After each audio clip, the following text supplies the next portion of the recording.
மத்திய கல்வித்துறை அமைச்சர் தர்மேந்திர பிரதான் அறிக்கை தொடர்பாக பள்ளி கல்வித்துறை அமைச்சர் அன்பில் மகேஷ் செய்தியாளர்களை சந்தித்து வருகிறார். அதனை பார்க்கலாம். நீங்கள் வழங்க வேண்டும் என்று சொல்வது ஏற்கனவே எங்களுடைய மாநிலம் என்பது தரமான கல்வியை தானே வழங்கிக் கொண்டிருக்கின்றது.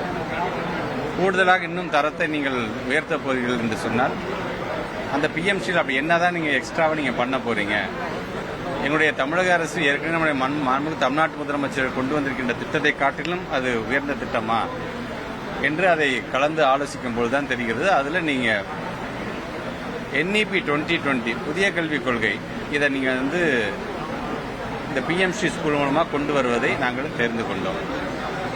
அதில் குறிப்பாக பார்த்தீங்கன்னா அந்த மும்மொழி கொள்கை சார்ந்து இருக்கின்ற ஒரு சரத்து, அதே போன்று 3ஆம் வகுப்பு 5ஆம் வகுப்பு 8ஆம் வகுப்பை சார்ந்திருக்கின்ற மாணவர்களுக்கான பொது தேர்வு போன்ற ஒரு முறையை கொண்டு வருவது, ஒகேஷனல் குரூப் 6ஆம் வகுப்பிலிருந்தே கொண்டு வருவது என்பது டிராப் அவுட்டுக்கு நீங்கள் அதிகப்படியான வழிவகை செய்வது போன்று இருந்ததுனால நாங்கள் சொன்னால் நாங்கள் ஏற்கனவே டிராப் அவுட்டில் நாங்கள் மினிமைஸ் பண்ணி இன்னைக்கு ஒட்டுமொத்தமாக இந்தியாவிலே டிராப் அவுட் இல்லாத ஒரு மாநிலமாக நாங்கள் ஆக்கிக்கிட்டே இருக்கோம். நாங்கள் குறிப்பாக ஆட்சி மாற்றம் ஏற்பட்ட பொழுது கிட்டத்தட்ட 16% இருந்ததை 5% கீழ் கொண்டு வர வேண்டும் இடைநிற்றலை என்று சொல்லி இன்னைக்கு அதை நம்ம கொண்டு வந்துட்டோம்.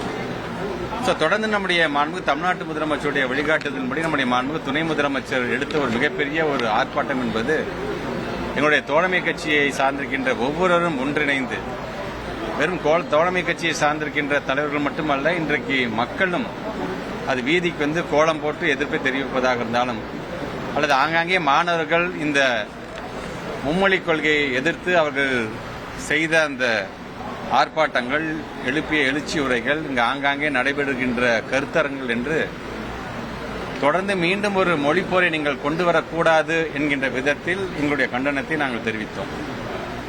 இன்றைக்கு நம்முடைய மாண்புமிகு ஒன்றியத்தினுடைய கல்வி அமைச்சர் அதற்கென்று ஒரு தனியாக ஒரு கடிதத்தை எழுதியிருக்கிறார். அந்த கடிதத்தில் அவர் முழுமையாக பார்த்தீங்கன்னா தமிழ்நாட்டினுடைய தமிழை பற்றிய மிகப்பெரிய பெருமையை நாங்களும் முன்னெடுத்துக் கொண்டிருக்கின்றோம், ஒன்றியத்தினுடைய பிரதமரும் அதை முன்னெடுத்துக் கொண்டிருக்கின்றார் என்று ஒரு பல்வேறு செய்திகள்லாம் சொல்லிட்டு கடைசியில் அவர் என்ன சொல்றாருன்னா, நீங்க இதில் ஒத்துக்கிட்டு நீங்க இதில் கையெழுத்து போடுங்க, இது நல்ல ஒரு சமுதாயத்தை, இது இளைய சமுதாயத்தை மனதில் வைத்து தான் இதை நாங்கள் ஃப்ரேம் பண்ணியிருக்கோம் அப்படின்னு அவர் சொல்லிக்கிறார். இளைய சமுதாயத்தை மனசுல வச்சு நீங்க உள்ளபடியே நீங்க இது மாதிரியான செய்தியை செய்ய வேண்டும் என்று சொன்னால் அதற்கென்று நீங்க தனியாக கண்டிஷன்ஸ் போடக்கூடாது. இதை நீ ஒத்துக்கிட்டு நீ கையெழுத்து போட்டு அப்புறம் பார்த்துக்கலாம், ஒன்றும் பிரச்சனை இல்லை, உட்காந்து பேசிக்கலாங்கிற மாதிரியான ஒரு வார்த்தையை அதில் சொல்லும் பொழுது, அப்போ நாங்கள் சொல்றதை நீங்க கேளுங்க, நாங்கள் இது வரைக்கும் ஏதாச்சும் ப்ரூவ் பண்ணாமல் இருக்கிறோமா?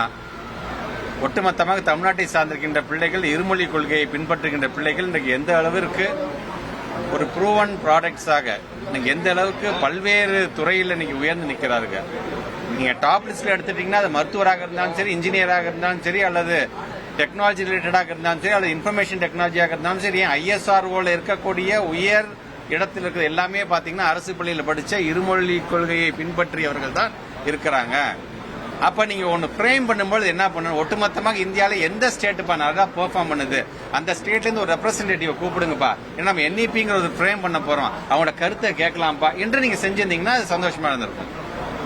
ஆனா எதையுமே செய்யாமல் நீங்களாவே ஒரு திட்டத்தை நீங்க வரைவு செஞ்சு இப்ப போட்டுட்டு நீங்க மிகப்பெரிய கண்டனத்தை தெரிவிச்சோன்னா, இல்ல நாங்க இப்படி சொல்லல, நாங்க அப்படி சொல்லல என்று திருப்பியும் அதுல நீங்க அப்படியே ஒரு இலகுவா அப்படி இறங்கி வர மாதிரி லெட்டர் எழுதுறது எப்படி இருக்கு என்று சொன்னால், தூண்டில போட்டுட்டு அந்த மீன் ஏதாச்சும் சிக்காதா அப்படிங்கிற மாதிரியாக தான் இருக்கின்றது உங்களுடைய கடிதம். குறிப்பாக இது சார்ந்து நான் தெரிவிக்க வேண்டியது ஒரு கிட்டத்தட்ட ஒரு 12 பாயிண்ட்ஸாக நான் சொல்றேன். நான் இதுல என்னென்ன இருக்கிறது, நடைமுறை சிக்கல் என்ன இருக்கின்றது, நாம் எப்படியெல்லாம் போராடி இருக்கிறோம், எப்படிப்பட்ட நடைமுறை சிக்கல்லாம் இது வருவதற்கு காரணமாக இருக்கும் இந்த NEP உள்ளே கொண்டு வந்தால் என்பதை நான் சொல்லுகிறேன்.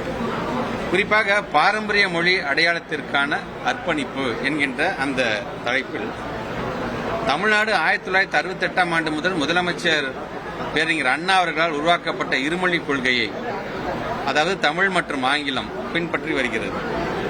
இது 1930கள் மற்றும் 60களில் நடந்த இந்திய எதிர்ப்பு போராட்டங்களுக்கு பதிலாக உருவான ஒன்று.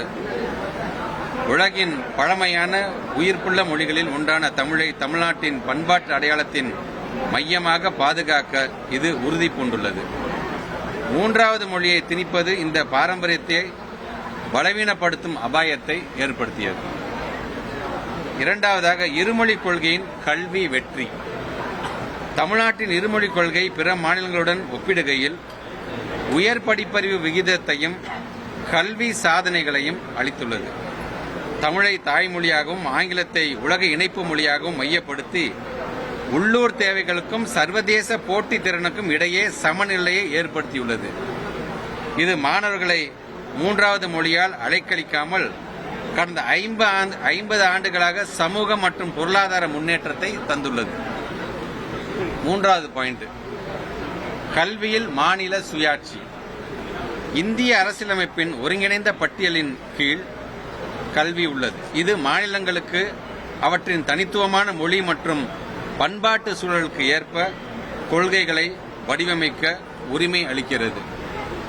3 மொழி கொள்கையை நிராகரிப்பது இந்த கூட்டாட்சி கொள்கையுடன் ஒத்துப்போகிறது.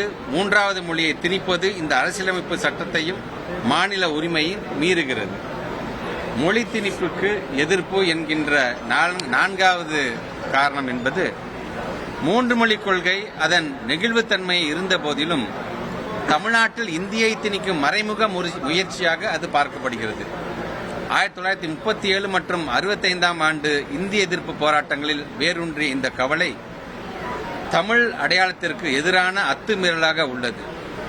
இதை பேரறிஞர் அண்ணா, முத்தமிழறிஞர் கலைஞர், ஏன் புரட்சித் தலைவர் எம்ஜிஆர் அவர்கள், மறைந்த அம்மையார் அவர்கள் போன்ற தலைவர்கள் உறுதியாக எதிர்த்தனர். இன்றைக்கு நம்முடைய மாண்புமிகு தமிழ்நாட்டு முதலமைச்சரும் அதை இன்றைக்கு உறுதியாக அதை எதிர்க்கிறார். நடைமுறை சவால்கள் என்கின்ற என்னுடைய 5வது பாயிண்ட், 3வது மொழியை அறிமுகப்படுத்துவது இந்தி தவிர பிற மொழிகளுக்கு தகுதியான ஆசிரியர்கள் பற்றாக்குறை உள்ளிட்ட நடைமுறை சிக்கல்களை உருவாக்கும்.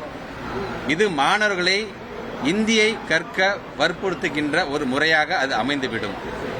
இது NEP-யின் தேர்வு உரிமையை மீறும். இருமொழி முறையோ ஏற்கனவே உள்ள வலுவான உள்கட்டமைப்புடன் நன்கு நிறுவப்பட்டுள்ளது. 6வது பாயிண்ட், மாணவர்களின் அறிவாற்றல் சுமை. ஆரம்ப காலத்தில் குறைவான மொழிகளை கற்பது மாணவர்களுக்கு பயனளிக்கும் என ஆராய்ச்சியே கூறுகிறது. தமிழ்நாட்டின் கொள்கை தமிழ் மற்றும் ஆங்கிலத்திலும் தேர்ச்சியை உறுதி செய்கிறது. இது உள்ளூர் மற்றும் உலகளாவிய தேவைகளுக்கு போதுமானது. 3 மொழிகளை திணிக்காமல் மாணவர்களின் மன அழுத்தத்தை தவிர்க்கிறது. 7வது பாயிண்ட், தன்னார்வ மொழி கற்றல் மாற்று. தமிழகத்தை பொறுத்தவரைக்கும் எந்த மொழிக்கும், ஏன் நீங்க சொல்லிக்கிற இந்த இந்தி போன்ற மொழிகளை கூட கற்பதற்கு நாங்கள் ஒன்றும் தடை செய்யவில்லை. பாடத்திட்டத்திற்கு வெளியே தன்னார்வ கற்றலை ஊக்குவிக்கிறோம். இன்னைக்கும் நம்முடைய தமிழ்நாட்டில் ஆங்காங்கே இந்தி பிரச்சார சபை இருந்துகிட்டு தான் இருக்கு. ஆக நீங்க கட்டாயம் என்று சொல்லி ஒரு இன்னொரு மொழியை நீங்கள் கொண்டு வரும்பொழுதுதான் அது தேவையில்லாத ஒரு மன அழுத்தத்தை, ஒரு மனசுமையை நம்முடைய மாணவர்களுக்கு தரும். சாதனை புரிகின்ற மாணவர்கள் இடைநிற்றல் மாணவர்களை அதிகப்படுத்தும் என்கின்ற விதத்தில் இன்றைக்கு மாணவர்கள் சாதனை புரியும் பொழுது இருமொழி கொள்கையில எந்த வேகமாக செய்கிறார்கள், 3 மொழி கொள்கையை நீங்க கொண்டு வந்தீங்கன்னா கால சங்கிலியை கட்டி அவனை ஓட விடாமல் செய்வதற்கான அந்த பணியை செய்கிறீர்கள். இந்த மன உளைச்சல் காரணமாக இடைநிற்றல் அதிகப்படுத்துகின்ற பணியை நீங்கள் செய்கிறீர்கள் என்பதைத்தான் இது சொல்கிறது. பன்மொழி நாட்டில் 8வது பாயிண்டா சொல்றேன், பன்மொழி நாட்டில் சமதூர கொள்கை. பேரறிஞர் அண்ணா பன்மொழி சமூகமான இந்தியாவில் அதிகாரப்பூர்வ மொழி அனைத்து மொழி குழுக்களுக்கும் சமதூரத்தில் இருக்க வேண்டும் என வாதிட்டார். ஆங்கிலம் இதை திறம்பட செய்கிறது. ஆனால் 3வது மொழி, பெரும்பாலும் இந்தி, ஒரு மொழிக்குழுவை ஆதரிக்கும் அபாயத்தை உருவாக்குகிறது என்று சொன்னார். அதேபோன்று 9வது பாயிண்ட், மத்திய முன்னுதாரண ஆதரவு. 76ஆம் ஆண்டு அதிகாரப்பூர்வ மொழிகள் ஒன்றியத்தின் அதிகாரப்பூர்வ பயன்பாட்டிற்கு விதி 1 படி தமிழ்நாடு 1963ஆம் ஆண்டு அதிகாரப்பூர்வ மொழிகள் சட்டத்திலிருந்து விலக்கு பெற்றுள்ளது. இது மாநிலத்தின் தனித்துவமான மொழி நிலைப்பாட்டை மதிக்கிறது. அதை NEP மீறக்கூடாது. உங்களுக்கே தெரியும், நம்மளை பொறுத்த வரைக்கும் லாங்குவேஜ் ஆக்ட் அப்படிங்கிற 1963 வரும்போது அமெண்ட்மெண்ட் நம்ம 1967க்கு நம்ம கொண்டு வந்து 1976ல் அது லாங்குவேஜோட ரூல்ஸாக வந்ததுலேருந்து பார்த்தீங்கன்னா இந்த மும்மொழி கொள்கையில் ஒட்டுமொத்த இந்தியாவிலே தமிழ்நாட்டுக்கு எக்ஸம்ஷன் வாங்கின ஒரே மாநிலம் எதுவும் பார்த்தா நாம தான். அங்கே இருமொழி கொள்கை தான் இருக்க வேண்டும் என்று 1976 ரூல்ஸே சொல்கின்ற அளவுக்கு இன்னைக்கு அதை நம்ம அதை இந்த NEP மீறக்கூடாது என்கிற விதத்தில் அதை நாம் சொல்கிறோம். 10வது பாயிண்டாக அரசியல் ஒருமித்த ஆதரவு. அது நம்முடைய தமிழ்நாட்டை சார்ந்திருக்கின்ற எல்லா இயக்கங்களும் கட்சியால், கட்சியின் பெயரால், கொண்ட கொள்கைகளால், கொண்ட தலைவர்களால் நாம் மாறுபட்டு வேறுபட்டு இருந்தாலும் இந்த இருமொழி கொள்கை என்று வரும்பொழுது அனைத்து முக்கிய அரசியல் கட்சிகளும் இந்த இருமொழி கொள்கையை ஆதரிக்கின்றன. அதனுடைய வெளிப்பாடு தான் இன்னைக்கு தமிழ்நாட்டில் ஒட்டுமொத்த உலகத்தில் 8 திசையிலும் இது சார்ந்து ஏதோ ஒரு விதத்தில் ஒரு குரல் ஒலித்துக் கொண்டே இருக்கின்றது என்பதை நான் இங்கே பதிவு செய்ய கடமைப்பட்டிருக்கின்றேன். பாதகமின்மையின் சான்று. 3வது மொழி இல்லாதது வாய்ப்புகளை கட்டுப்படுத்துவதாக விமர்சிக்கப்பட்டாலும் தமிழ்நாட்டு மாணவர்கள் மற்றும் தொழில் முறையர்கள் தேசிய மற்றும் உலகளாவிய அளவில் சிறப்பாக உள்ளனர். மாநிலத்தின் பொருளாதாரம், தகவல் தொழில்நுட்பம் மற்றும் புலம்பெயர் வெற்றி இதை நிரூபிக்கிறது. நிறைவாக 12வது பாயிண்ட், கூட்டாட்சி ஒத்துழைப்பு வேண்டுகோள். மத்திய கல்வித்துறை அமைச்சர் தர்மேந்திர பிரதான் அறிக்கை தொடர்பாக பள்ளி கல்வித்துறை அமைச்சர் அன்பில் மகேஷ் செய்தியாளர்களை சந்தித்த காட்சிகளை தற்போது பார்த்தோம்.